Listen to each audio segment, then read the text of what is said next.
نبی علیہ الصلوۃ والسلام خطبہ جمعہ دے رہے تھے. ایک شخص آیا، جاء رجل والنبی یخطب الناس، اللہ کے نبی صلی اللہ علیہ وسلم خطبہ جمعہ دے رہے تھے. ایک آدمی آیا اور وہ بیٹھ گیا. فقال اصلیت یا فلان، اے بندے تو نے 2 رکعت پڑھ لی؟ کہا نہیں. قال اللہ قال قم فصلی رکعتین، اٹھو اور 2 رکعت پڑھو.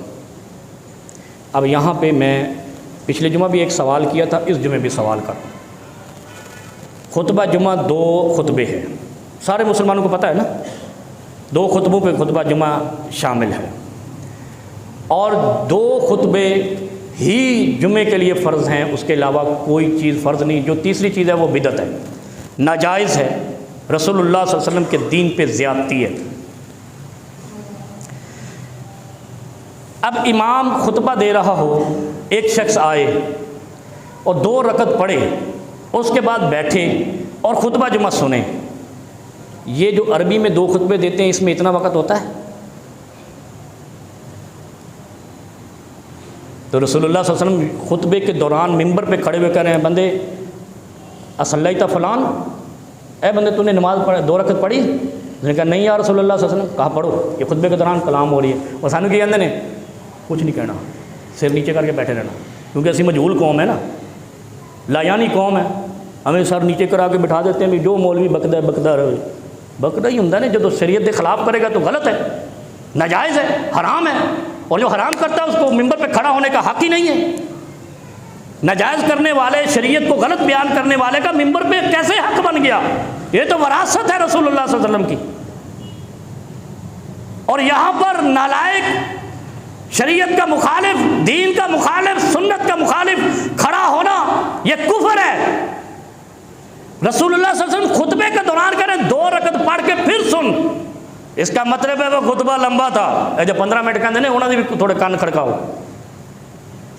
اس کا مطلب ہے نبی علیہ السلام جمعے کا خطبہ لمبا دیتے تھے. اور مجھے کئی لوگ کہتے ہیں حجۃ الوداع کا خطبہ تو وہ 5 منٹ کا ہے، تو میں کہا اتنے جا کے بیٹھا رہے پھر حجۃ الوداع پڑھنے واسطے. نبی علیہ السلام خطبہ دے رہے ہیں، بندہ آیا ہے، نبی علیہ السلام نے اس کو کھڑا کیا، کہا 2 رکعت پڑھ پھر مجھے سن. تو مولوی اس تو افضل ہے نبی علیہ السلام دے خطبے تو. اس کا مطلب ہے خطبہ لمبا تھا.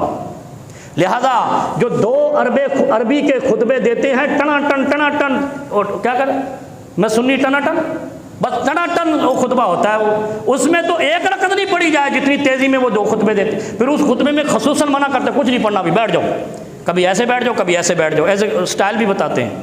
یہ بالکل خلاف شریعت ہے. دوسری بات،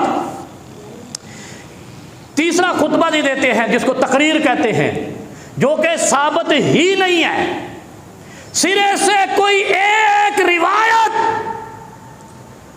جمعہ کے دن 2 خطبوں کے علاوہ تقریر کے نام سے اسلام میں نہیں ہے.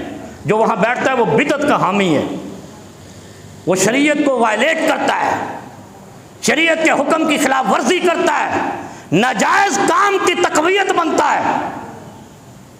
کھل کے باتیں کر رہا ہوں، ڈر ڈر کے کر رہا ہوں. سنو یار، یہ شریعت کا یہ ہمارا وہ ایک صاحب کہتا ہے ان کے ڈبے میں عقل نہیں ہو. وہ ڈبے میں عقل نہ ہو، کل کھولو اپنے طبق، کچھ سنو کہ دین کیا ہے، اسلام کیا ہے اور ہماری منشا کیا ہے. نبی علیہ السلام خطبے کے دوران خطبہ لمبا دیتے ہوئے کہتے پھر مجھے سنو. اس کا مطلب خطبہ لمبا تھا، اس کے درمیان 2 رکعت پڑھ کے بیٹھا کرو. ویسے کوئی نہ بیٹھا کرے آج کے بعد، نہیں تو میں بھی کہنا شروع کرتا تو رکعت نہیں پڑھی، کھڑے ہو جاؤ 2 رکعت پڑھو، پھر سنگے رہو گے. آ کے 2 رکعت پڑھ کے بیٹھا کرو. لہذا تیسرے خطبے کی بجائے 2 خطبے ہیں، ان 2 کو لمبا کرنا ہے اور اہل زبان میں دینا ہے. خطبات جمعہ عربی میں دینا فرض نہیں ہے، صرف نماز پڑھنا فرض ہے، اس کے علاوہ کوئی عبادت عربی میں فرض نہیں ہے.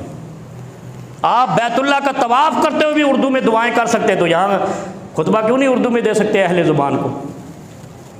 لہذا خطبہ لمبا تھا، اس کے دوران 2 رکعت بھی پڑھی، لہذا وہ وہی خطبہ تھا جو نبی علیہ السلام نے دیا، اور وہی خطبہ یہ ہے جو ہم دیتے ہیں 2 خطبے لمبے کر کے، اور اہل زبان کو اہل زبان میں سمجھاتے ہیں اور جمعے کا مقصد پورا کرتے ہیں۔ لہذا تیسری تقریر جائز نہیں ہے، اور اس کے دوران 2 خطبوں کو جلدی جلدی پڑھنا بھی جائز